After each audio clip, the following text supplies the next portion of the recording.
একাদশ এবং দ্বাদশ শ্রেণীর পড়ুয়াদের জন্য আবারও খুশির খবর চলে এসেছে।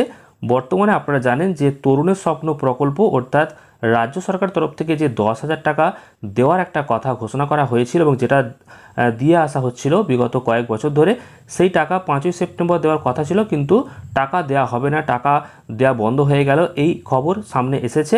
তো এই টাকাটা স্থগিত রাখা হয়েছে, বাতিল কিন্তু হয়নি। তো কবে টাকা দেওয়া হবে সেটা জানানো হয়েছে, অর্থাৎ পুজোর আগেই টাকা আপনারা পেয়ে যাবেন। লেটেস্ট আপডেট অনুযায়ী একটি খুবই গুরুত্বপূর্ণ খবর সামনে এসেছে যে পুজোর আগেই ট্যাবের টাকা আপনারা পেয়ে যাবেন, এই প্রকল্প বাতিল হচ্ছে না। তো আজকের এই ভিডিওতে জানতে পারবেন কবে নাগাদ আপনারা টাকা পেতে পারেন এবং এই টাকা কেন স্থগিত রাখা হয়েছে। তো অবশ্যই ভিডিওটি আপনারা শেষ পর্যন্ত দেখবেন। তার আগে এই ভিডিওটিকে লাইক করুন এবং চ্যানেলটিকে সাবস্ক্রাইব করে পাশের বেল আইকনে অল প্রেস করে রাখুন।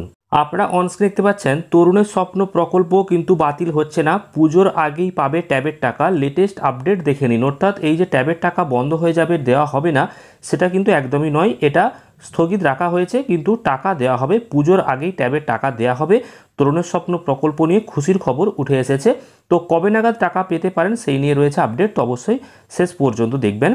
তো বলা হয়েছে তরুণের স্বপ্ন প্রকল্পের মূল লক্ষ্য ছিল রাজ্যের ছাত্রছাত্রীদের ডিজিটাল শিক্ষায় ট্যাব বিতরণের মাধ্যমে ছাত্রছাত্রীরা অনলাইন ক্লাস, গবেষণা এবং অন্যান্য শিক্ষাগত কার্যকলাপে আরও সহজে অংশগ্রহণ করতে পারত। অনেক ছাত্রছাত্রী হয়তো ভেবে নিয়েছেন যে এই প্রকল্পের টাকা পুরোপুরি বাতিল হয়েছে, কিন্তু তা একদমই সত্য নয়। শিক্ষা দপ্তরের তরফ থেকে জানানো হয়েছে যে প্রশাসনিক ও প্রযুক্তিগত কিছু কারণে এই প্রকল্পটি সাময়িকভাবে স্থগিত রাখা হয়েছে। যদিও প্রকল্পের জন্য বরাদ্দ করা অর্থ প্রত্যাহার করা হয়নি, তবে তা আপাতত স্থগিত রাখা হয়েছে। তরুণের স্বপ্ন প্রকল্পে তাহলে টাকা কবে দেওয়া হবে? তো এই স্থগিতের ফলে ছাত্রছাত্রী ও অভিভাবকদের মধ্যে একটি উদ্বেগ সৃষ্টি হয়েছে।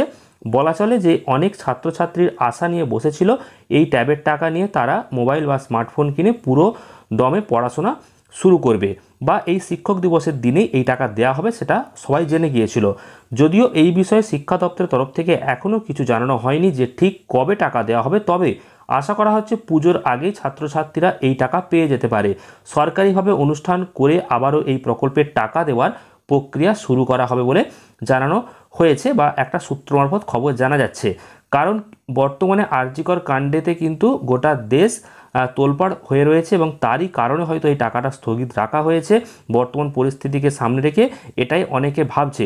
তো আপনারা কি মতামত অবশ্যই কমেন্ট করে জানান যে কেন এই টাকাটা স্থগিত রাখা হয়েছে বা কেন এই টাকাটা এখন দেয়া হচ্ছে না। তবে এই টাকা বাতিল হচ্ছে না এটুকু কনফার্ম, এই টাকা দেয়া হবে, যেহেতু আগে দেয়া হয়েছে বা সমস্ত কিছু প্রক্রিয়া ঠিকঠাক রয়েছে, টাকা যেটা বরাদ্দ সেটাও ঠিক রয়েছে। তবে স্থগিত রাখা হয়েছে, দুর্গাপূজার আগেই আপনারা এই টাকা পেয়ে যাবেন, এমনটাই লেটেস্ট আপডেট অনুযায়ী উঠে আসছে। তো অবশ্যই পরবর্তী গুরুত্বপূর্ণ আপডেটও পেয়ে যাবেন যখন টাকা দেওয়ার তারিখ ঘোষণা হবে। চ্যানেলটিকে সাবস্ক্রাইব করে রাখবেন আর এই গুরুত্বপূর্ণ ভিডিওটি প্রচুর পরিমাণ শেয়ার করবেন। ধন্যবাদ।